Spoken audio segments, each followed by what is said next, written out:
So we are going to Christine in, I believe, Orlando. Mhm.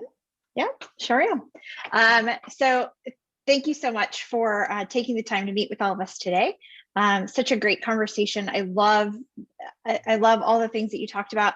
I recently left a company last year that did a lot of engagement surveys with the people out in the field and people at HQ. And the recurring theme that kept happening was they were asking all these questions, but then no one out in the field ever saw change. So what do you feel is the biggest deterrent for a company once they actually get that real feedback for them to actually implement that change?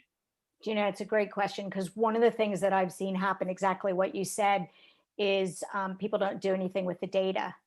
And people stop giving you feedback after a while, because they're like, you're not doing anything. When I worked at Merlin, I loved it. We had something called The Wizard Wants to Know, and that was what the survey was. And then after each survey, each of the different attractions would put up on their walls, the wizard is doing.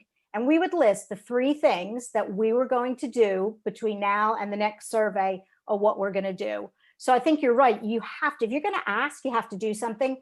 And then the other thing, I'm working with a client right now, and they want to ask these questions in the survey. And I'm very honest. I said, you know what, guys, I know you're not going to do what they say.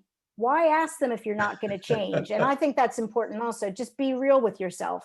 If you're going to ask them and they want something radically different, then you need to do it. But no, great question, because data is helpful, but you need to do something with it. Yeah, absolutely. Thanks so much, Debra.